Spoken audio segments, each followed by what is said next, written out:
Hello friend, मी श्रद्धा story book teller या चॅनलमध्ये तुमचं पुन्हा एकदा स्वागत करते. आपण ऐकत आहोत हेमंत सावंत लिखित कादंबरी अटूट नातं. चला तर मग ऐकूया भाग 10. हे काय नम्रता, तुला झालंय तरी काय? दरवाज्यातून डोकावून पाहणारे तिचे वडील जरा चढ्या आवाजात म्हणाले. मग भराभर पावलं टाकत ते स्टोजवळ आले.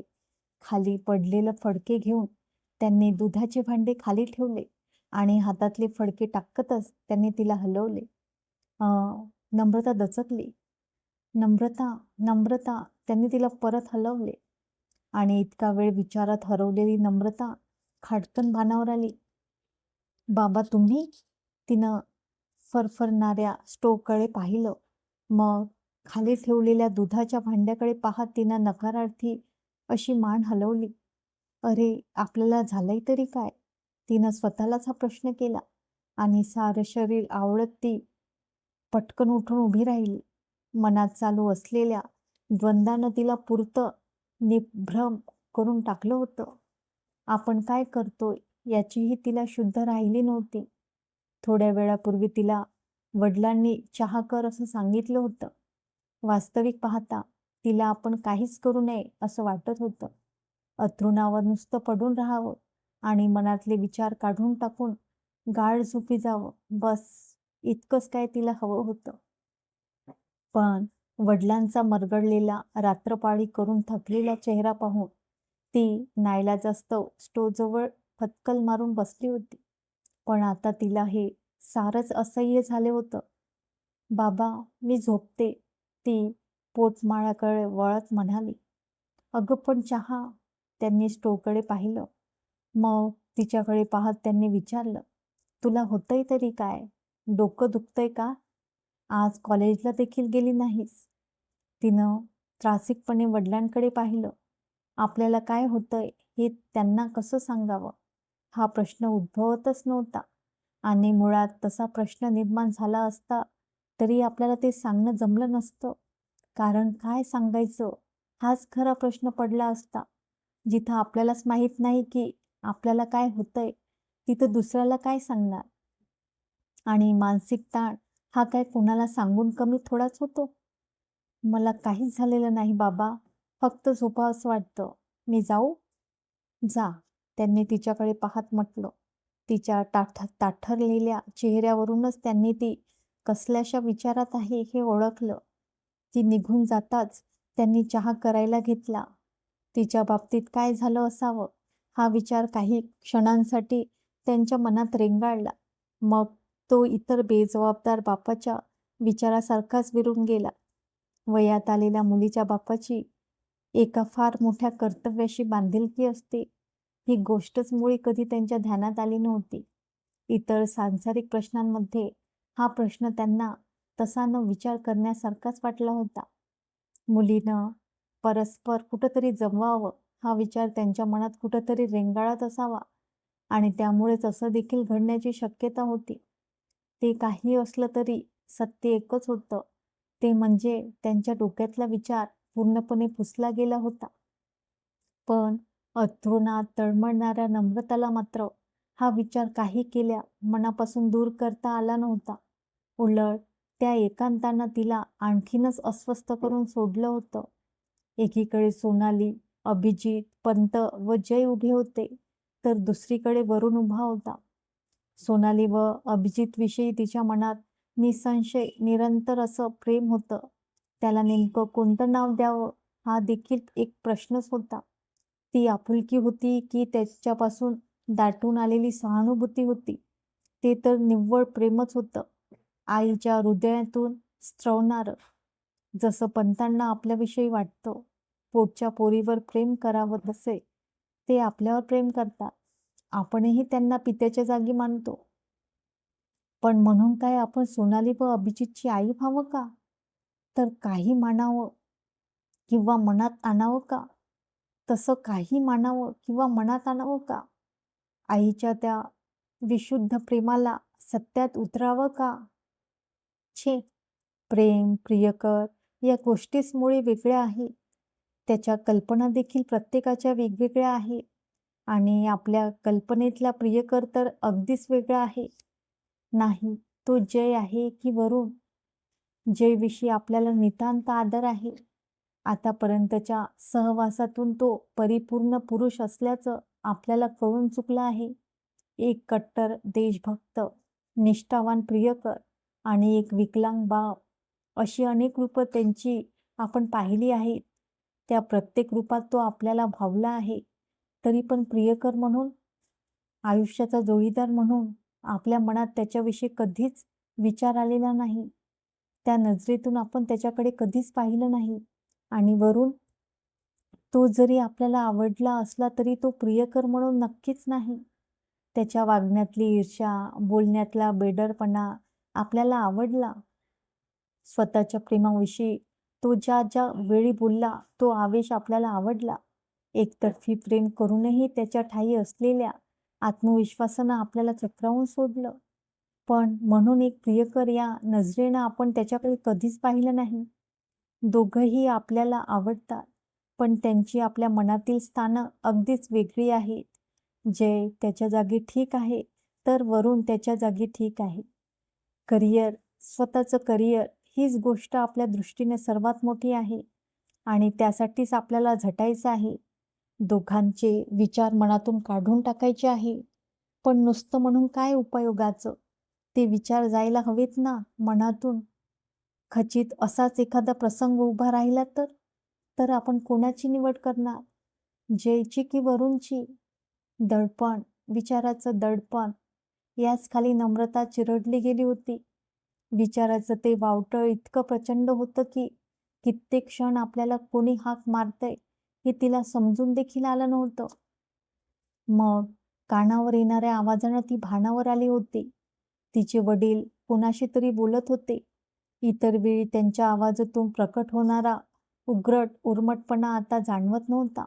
उलट त्या आवाजाला एक प्रकारची लीनताच आली होती. नम्रताच्या दृष्टीने ही एक आश्चर्याचीच गोष्ट होती. तिनं कान देऊन ऐकायचा प्रयत्न केला आणि तिच्या कानावर भारदस्त आवाज आला, मालशे, शेवटी मुलाचे सुख हे आपले सुख असते. आता जर त्याला तुमच्याच मुलीशी लग्न करायचे असेल तर मी काय करू शकतो? शिवाय तो एकुलता एक आहे. त्याच्यासाठीच तर मी हे सारं करतोय. माझ्या मागे तो सगळ्या व्यवसायाचा मालक होणार आहे. आता तोच जर मला सोडून जायचं म्हणू लागला तर मी काय करणार? शेवटी आपल्यालाही काही कर्तव्य असतात की नाही? हो हो, असतात ना नाईक साहेब. वडिलांचा आवाज तिनं पटकन ओळखला. पाठोपाठ नाईक या शब्दाचा संदर्भ लक्षात येताच ती खाडकन उठून बसली. परमेश्वरा, या वरुणनं आपल्या वडिलांना इकडं पाठवलं की काय? तसंच दिसते. कारण वरुण हा त्यांच्या घरातला एकुलता एक मुलगा होता.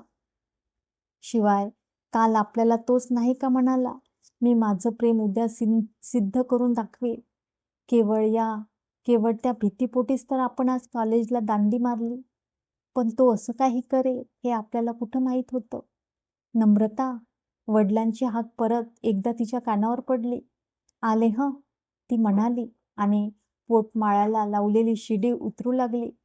शेवटची पायरी उतरत असताना तिला वडील घाईघाईने येताना दिसले. त्यांचा चेहरा आनंदानं फुलून गेला होता. तिचा दंड पकडून तिला एका कोपऱ्यात ओढत ते कुजबुजत्या स्वरात म्हणाले, मुली, फार मोठा चमत्कार झालाय बघ. नाईक साहेब आपल्या घरी आले आहे. त्यांचा मुलगा तुझ्याबरोबर शिकतो म्हणे. ते तुला त्याच्यासाठी मागणी घालायला आले. फार मोठं भाग्य घेऊन जन्माला आलीस बघ पोरी तू. लक्षाधीशाच्या घरात जाशील तू आता.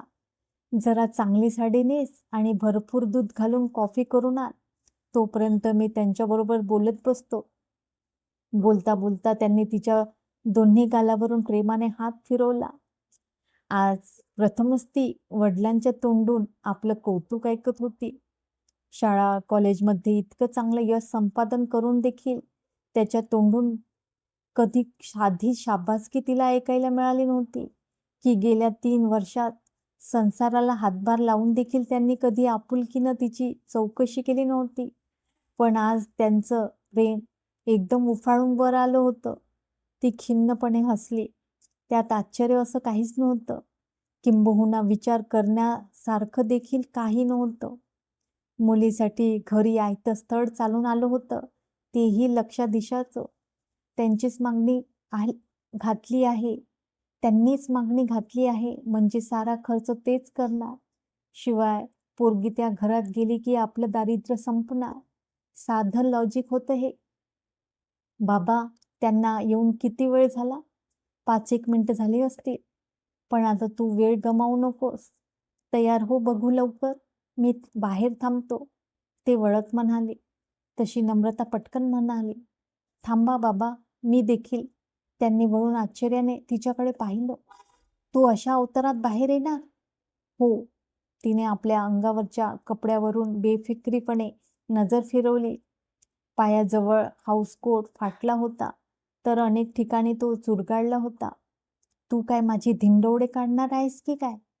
त्यांनी तीक्ष्ण आवाजात विचारलं. नम्रतानं नकारती मान हलवली. नाही बाबा, उलट हे प्रकरण मला माझ्या पद्धतीनं हाताळायचं आहे. तुम्ही अद्याप होकार तर दिलेला नाही ना? नाही, पण देणार आहे. पण आता मी सांगतो त्याप्रमाणे तू वाग. नम्रतानं एकदाच त्यांच्याकडे पाहिलं, मग ती सरळ त्यांच्या अंगावरून पुढे गेली. तसे ते तिच्या पाठोपाठ धावले. नमस्कार.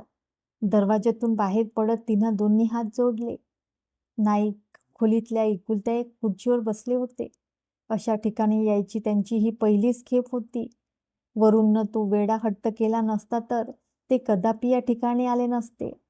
वरूणवर त्यांचा कमालीचा जीव होता आणि ज्या पद्धतीने वरूणने त्यांना सांगितलं होतं, त्यातली सुप्त धमकी ऐकून त्यांचे धाबे दणाणले होते. नम्रतेसाठी तो काहीही करणार होता. झक मारत त्यांना आपल्या मनातले विचार दाबून टाकावे लागत होते. आपण काही बोललो आणि त्यानं काही वेडेवाकडं केलं तर? सरळ गाडी करून ते इथं आले होते. गरिबीविषयी त्यांच्या मनात ना अनुकंपा ना कसला आकस होता. माणसानं नेहमी आपल्या पायरीप्रमाणे राहावं, एवढंच मात्र त्यांना वाटत होतं. किंबहुना हाच हिशोब मनाशी ठेवून ते आतापर्यंत सर्वांशी वागत आले होते. इथं आल्यावर आपल्याला कशा प्रकारची वागणूक मिळेल हा अंदाज त्यांनी केलाच होता. गरिबा घरची मुलगी एकदम श्रीमंत घरात जाणार हे समजल्यावर जी एक आनंदाची लाट चेहऱ्यावर उभरताना दिसते, ती त्यांना नम्रतांच्या वडिलांच्या चेहऱ्यावर पाहायला मिळाली होती. पाठोपाठ चेहऱ्यावर आलेला दीनपणा आणि त्यातूनही सुप्तपणे जाणवणारी अभिलाषा त्यांच्या मनाला स्पर्शून गेली होती. कुठल्याही माणसाला श्रीमंत व्हावंसं वाटतं, पण या प्रकारे येणारी श्रीमंती, नेमकी हीच गोष्ट त्यांना नको होती आणि हेच त्यांना वरूणला बोलून दाखवायचं होतं. पण वरून पुढे त्यांच्या तोंडून साधा शब्दही बाहेर पडू शकला नव्हता. येणाऱ्या प्रसंगाला कसं तोंड द्यायचं याचाच ते विचार करत होते आणि नेमका त्याच वेळी त्यांच्या कानावर तो शब्द पडला होता. दचकून त्यांनी आवाजाच्या दिशेने पाहिलं आणि स्वतःला वाटलेलं आश्चर्य त्यांना काही केल्या दडवता आलं नाही. ते वेड्यासारखे नम्रताकडे पाहतच राहिले. हाऊसकोटमधला तिचा अवतार अगदी बघणबल होता. म्हणजे कधी कोणी मुलगा बघायला आला तर हा प्रकार पाहून साफ हादरून जावा. त्यांना देखील स्वतःच्या मनावर ताबा मिळवण्यासाठी बरेच कष्ट करावे लागले. नमस्कार. आपसुकच त्यांनी हात जोडत नमस्कार केला. मी नम्रता. आपण माझ्या संदर्भात चर्चा करायला आलात ना? नम्रतानं त्यांच्याकडे पाहत धीटपणे प्रश्न केला. नाईक काही क्षण कपाळावर आळ्या चढवत तिच्या धीट व पुष्कळशा गंभीर चेहऱ्याकडे पाहत राहिले. असा काही प्रसंग आपल्या पुढ्यात येऊन उभा राहील हा विचारच त्यांच्या मनात आला नव्हता.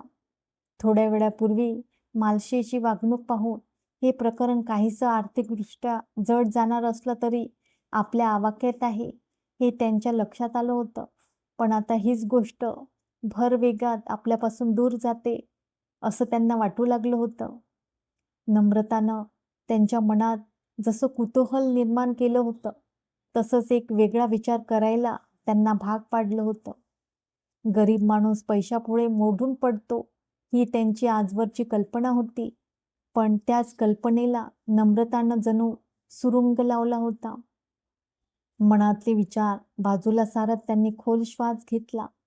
मग हनुवटी सोडत ते शांतपणे म्हणाले, मुली, तुझ्या संदर्भात मी कसली चर्चा करायला आलेलो नाही, तर तुला मागणी घालायला आलो आहे. एकूण तेच, शब्द बदलला म्हणून मूळ अर्थ बदलणार आहे का? तुला काय म्हणायचं आहे मुली? हेच की ही चर्चा व्यर्थ आहे. ज्या गावाला आपल्याला जायचं नाही, ते गाव कसं आहे ही चौकशी करण्यात काय अर्थ आहे? असं काही करून आपण आपला वेळ व्यर्थ घालवत नाही का? नम्रताला नेमकं काय सांगायचं आहे हे त्यांच्या लक्षात यायला वेळ लागला नाही.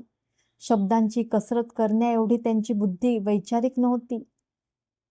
पण वरून ताक भात ओळखण्याएवढी जाण त्यांना नक्कीच होती. आणि म्हणूनच त्यांच्या लक्षात जो अर्थ आला होता, त्याने त्यांना कमालीचा धक्का दिला होता. माय गॉड, ही चक्क या लग्नाला नकार देत आहे.